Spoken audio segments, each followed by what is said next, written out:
रोम रोम पाई। देखो मैंने जनरली एक चीज देखी है कि भैया ये जो मेटल और नॉन मेटल वाला चैप्टर है ना, इसमें जब हम मेटल्स की रिएक्शन की बात करते हैं वाटर के साथ तो बच्चा बहुत कंफ्यूज रहता है कि सर हमें याद नहीं हो पाता कौन सा मेटल ठंडे पानी के साथ रिएक्ट करेगा, कौन सा मेटल गर्म पानी के साथ रिएक्ट करेगा। और चलो ठंडा और गर्म तो याद करके दिया, फिर ये समस्या है कि सर कौन सा मेटल हाइड्रोक्साइड बनाएगा और कौन सा मेटल ऑक्साइड बनाएगा। तो इस समस्या का समाधान करते हैं। देखो क्या है, सबसे पहले तो हमारे कहने से आप रिएक्टिविटी सीरीज ऑफ मेटल याद कर लेना। जिसको ना आती हो उसको मैं एक बार सिखा देता हूं, बहुत शानदार सी ट्रिक है, वो भी आपको काफी हेल्प करेगी। तो सबसे पहले तो भैया रिएक्टिविटी सीरीज देख लो, क्योंकि अगर रिएक्टिविटी सीरीज पता है तो आधी समस्या तो यही खत्म हो जाएगी आपकी।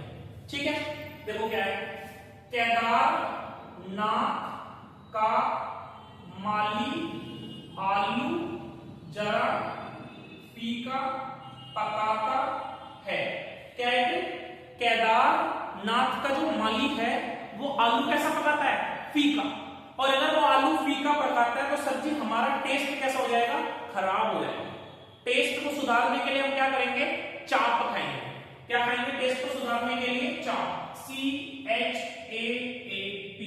इसका मतलब है कॉपर, मरकरी, सिल्वर, गोल्ड और प्लेटिनम। ठीक है, इस रिएक्टिविटी सीरीज की अगर मैं बात करूं तो बेटा वो ऊपर की तरफ इसमें जो एलिमेंट है वो कैसे है?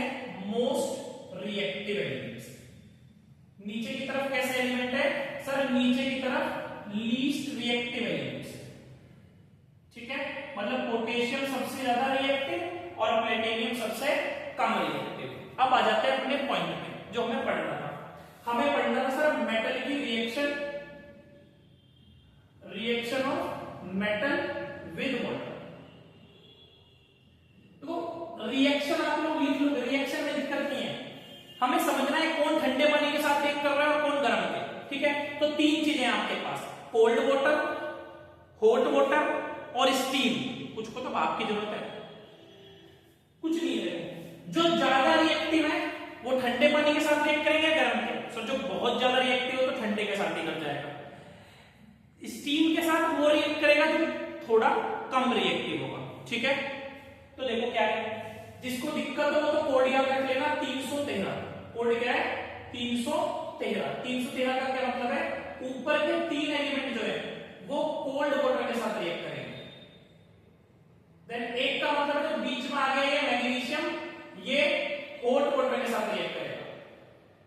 और बाद के तीन इतने बदतमीज हैं उन्हें स्टीम की जरूरत है। बाद के तीन को किसकी जरूरत है? स्टीम की जरूरत है। ठीक है, तो कोड याद रख लेना, तो 313 ठंडे और पानी के साथ ऊपर के तीन, फिर मैग्नीशियम हॉट वाटर के साथ, और लास्ट के तीन जो है उसके बाद वो स्टीम के साथ रिएक्ट करेंगे। दूसरी समस्या जो बच्चों को होती है कि सर हम इतना तो जानते हैं कि जब मेटल वाटर के साथ रिएक्ट करता है तो सर ये क्या बनाता है? ये या तो बनाता है मेटल का ऑक्साइड या बनाता है बेटा ये मेटल का हाइड्रोक्साइड, और इसके साथ साथ एक गैस बाहर निकलती है हाइड्रोजन गैस। पर इतना नहीं याद हो पाता सर कौन मेटल के साथ ऑक्साइड बनाएगा और कौन हाइड्रोक्साइड।